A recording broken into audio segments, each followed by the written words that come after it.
I screwed up a long time ago. That gas tank has got to go. The reason is that I sealed it.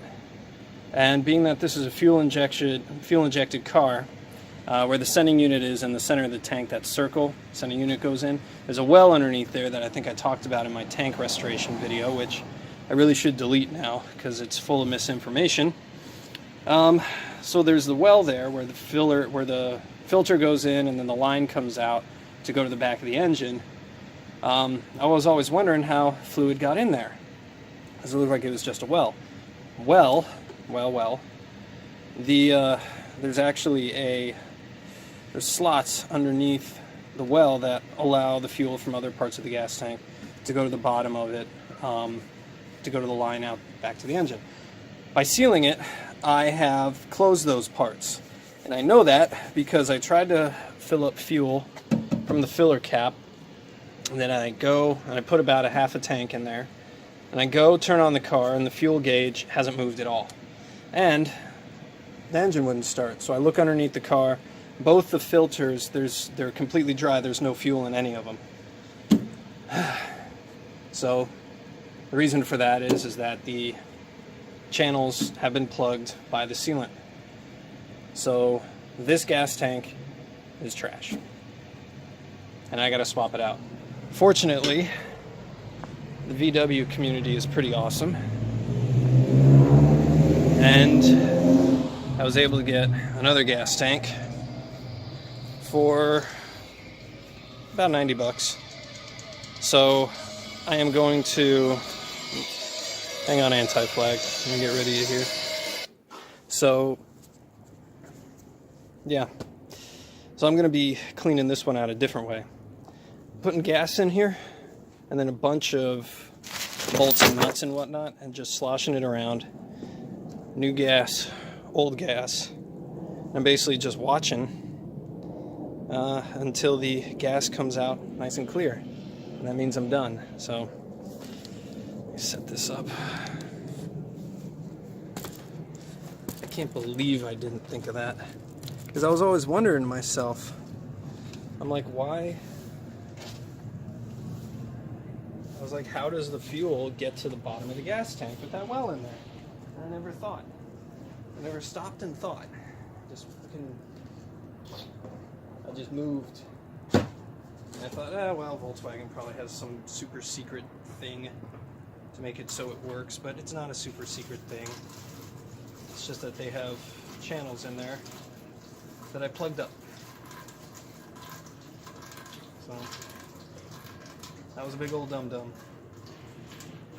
So is this gas tank going to be as clean as the one I sealed? No, it's not. But, I mean, I would rather have a slightly dirty gas tank than one that doesn't work. So. Ugh.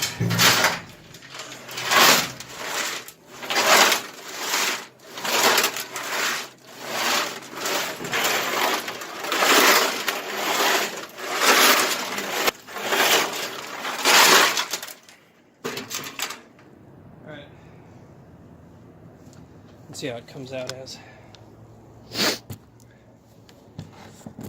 Hi.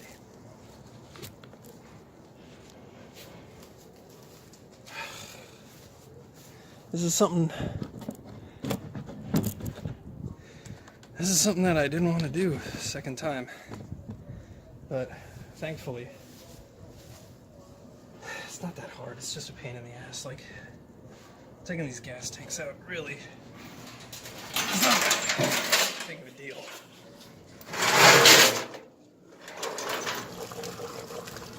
It's still brown, but it's less brown than it was.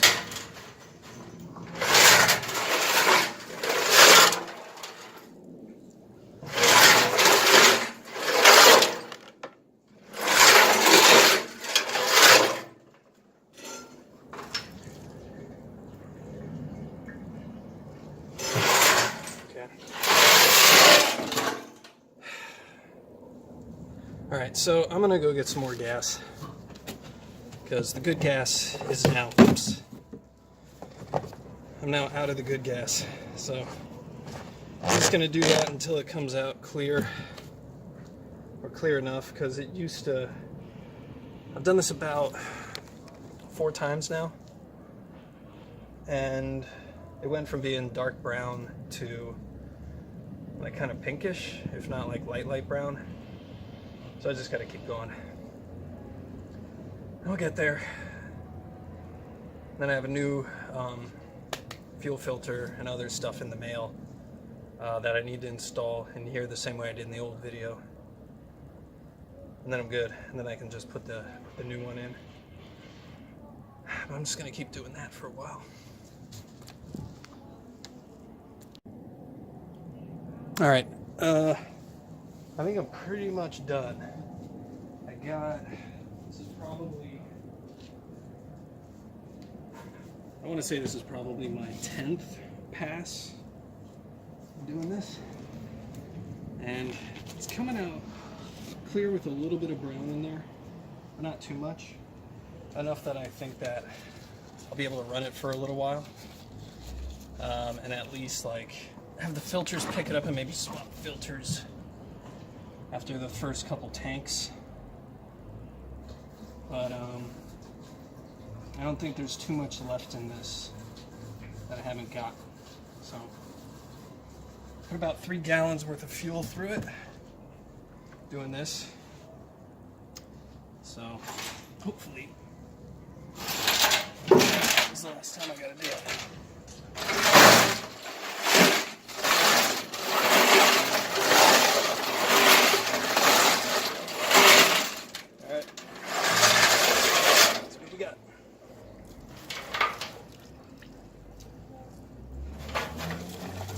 That's pretty good. All right.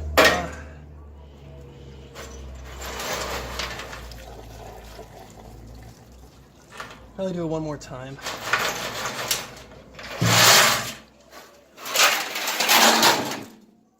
That's good enough for me to be able to say, okay, I can run this and, you know, keep an eye on the filters. But, whew, I'm getting tired. Shit's hard work, man. Let's see if you guys can actually see in here. But it's not perfect, but it's pretty damn close. Like, it's good enough, for sure. That well is a little blech, but it's fine. I'm gonna replace that filter in there. And for now, I'm just gonna let this thing gas itself out. Let all the fuel residue burn off. Then I'll try and get all the screws and shit that I put in there out. Alright, while it's trying to dust it, you know, dry itself off, try and get all those screws and crap out of there. Shaking it out is going to be pretty much impossible. So I just have a telescoping magnet. Let's see what I can find fishing. I caught one. I caught a big one. Here, buddy. Nice. Let's keep fishing.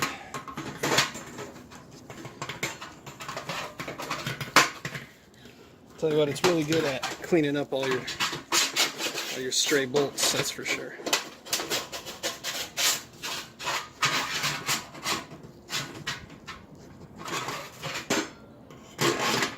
Nope. Ah, shit.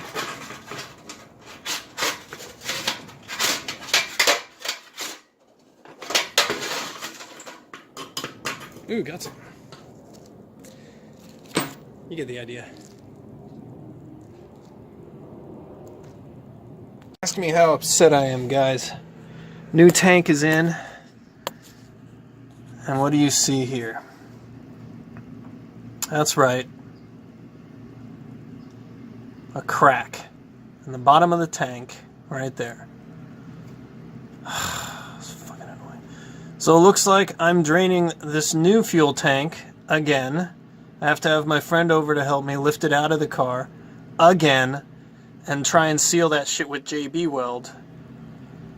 Because I don't want to deal with having to ship that thing back or like whatever. Like, I don't know what I'm going to do. Maybe I'll talk to the guy bought it from and try and get some sort of refund from him. I don't know. But I'm unhappy with that, obviously. And I'm going to try and get all the gas out of it. That sucks. Fuck. Not happy. Welcome to Underneath the Car, where I am trying to repair my gas tank. As you can see, I got a little bit of putty already on there. It's the green stuff, and it's... Oh, it's you right here, bud. This little stuff. So I'm not being very liberal with it. I'm being pretty not liberal with it. I'm being, maybe the word I'm looking for is generous. I'm being generous with this stuff. Because I don't want to come back here. And also, I'm not exactly certain, like, where the leak actually is. I just know the general area. So I'm just getting this stuff in here. Now, the idea with this JB Weld tank repair stuff is that, like with most JB Weld or two-part epoxy, the epoxy is in two different colors, and you got to mix them until they're a uniform one color, and then they'll work. Same with this stuff. So it's gray and black, and I just have to mush it around until it's one uniform color, which may take a little bit. But to prepare the surface, what I did was just had some brake clean, sprayed that on there, and then wiped it down, and did that a few times just to make absolutely sure that it was, you know, put together, or not put together. What the fuck am I doing? I'm trying to do like three things at once right here. Film, well, maybe two things at once. No, three things. Need, film, and talk.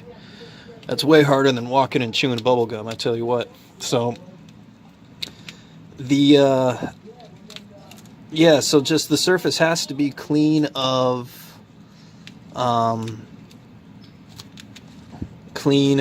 like grease and stuff that basically won't make it so this stuff won't stick. It's pretty basic stuff. It's not, you know, just make sure your surface is clean before you put stuff on it. That ain't new. But as far as the area that I think my leak was coming from, obviously it was dripping from right there in there. But where it's dripping from doesn't always mean like that's where the crack is. And what it seemed like is it was weeping from here and coming down into here. And then it would drip down here because this is the lowest point, right? And gravity and blah, blah, blah. So I'm not sure exactly where it is, but I know it's like this area. So I'm just going to mud up this entire area and just make sure that it's as good as it can get. Just smear this bitch all over it.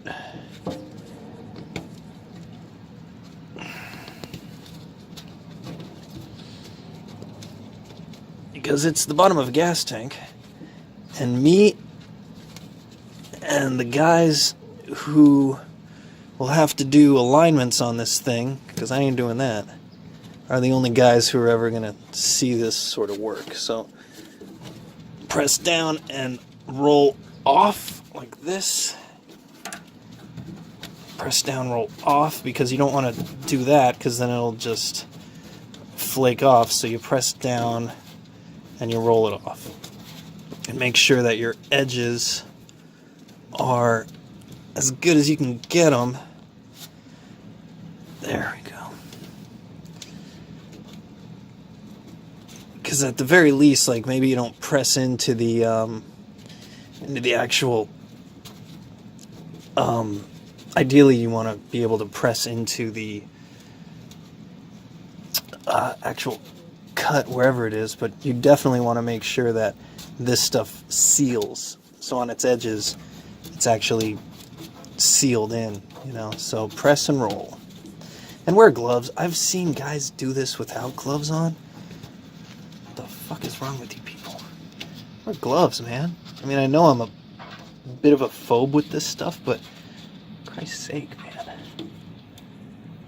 More gloves, at least.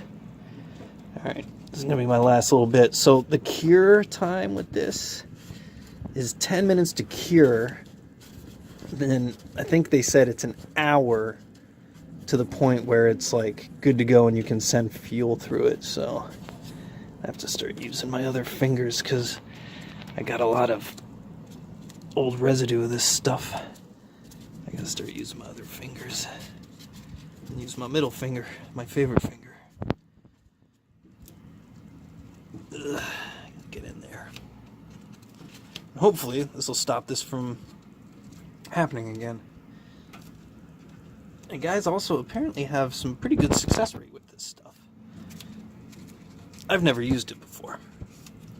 If I had a crack in a gas tank, actually I've never had a crack in a gas tank before. So, actually no, if I had a crack in a gas tank, I'd just get it, I'd just weld it up. But, you know, that would take a while because, you know, I'd have to make sure that all the gas was out of the tank, which takes quite a bit of cleaning and degreasing and whatnot to make sure that all the fumes are out of there. And I don't want to take this gas tank out again because it's a pain. It's not that bad, but I just don't want to do it. And I want to try this. I'm going to see if it actually works, you know. It's like one of those things that even more backyard mechanic-y people, or shade tree mechanics even worse than me, do. So I'll try it out. Okay, I think that's good enough. We'll let that set and see how it goes. Alright, so the gas tank is holding fuel now, which is good. Crisis averted, thank God. I don't have to take it out and go talk to... What am I doing? I don't have to go and talk to the guy who sold it to me and get pissy at him and be like, take this back. You know, I'd rather just fix it. You know, I don't want to bother a guy, you know. So something interesting that I didn't know existed. Where'd it go? I just had my eye on it. Oh, there it is this. And this is what I used to fix my gas tank. Now, the issue with the gas tank was the bung at the bottom, that's the drain bung, that you screw the drain hose onto, that, you know, on a regular fuel-injected car would go to the pump and, you know, back to the engine, but on mine it's just gravity-fed to a filter. You thread something on top of that, which it's like a 19 by 1, and mine was completely stripped out. I couldn't put the nut on it, and that really sucked. I went to the tool mart and tried to find a 19 by 1, and I think that's the die, 19 by 1 die to recut it, but I couldn't. They didn't have one. They had like a 20 by 9 by 1 or like a 19 by 1.5. They didn't have anything as fine as a 19 by 1. So I'm like, well, shit. Now do I really have to send this gas tank back? But then the lady showed me a tool that I had no idea existed, and it's this. And it's I think it's called a thread file or a pitch file, either one. But basically, all these little numbers on here, like 1.5 to 175, these are all grooves that correspond to that pitch. So all you do is just go up on side, just make sure it's like, if it's a 1 thread, it shows the 1 there. You go up on the side of the thread, and basically what I did, file around the bung, and it basically uses the good existing threads that are still in there and uses it as a guide, and you can basically recut your threads using one of these, which is exactly what I did, and it worked. And I'm like, no shit, like I never knew that this tool existed, and I am definitely going to use it again in the future. Like, this is really cool. And it was like 15 bucks, and that place is expensive, so 15 bucks at that place is much cheaper at Harbor Freight or wherever the hell else you would buy one of these. But this is a cool tool, and I'm definitely going to make some use of it in the future. So I think with all that being said, that should wrap up the gas tank. It's working now. The fuel gauge does work, but it does this weird thing where it sort of like skips back and it sort of does like this until it decides, okay, that's where the fuel is. But it works. Like, it reads the fuel, the sending unit works properly, it's giving me the right fuel amount, it doesn't stink, it's holding fuel, it looks good underneath all this garbage, trust me. I'm happy. It sucks that I had to go through that and do a job twice, but live and learn. The fuel injected gas tanks don't get sealed. Lesson learned.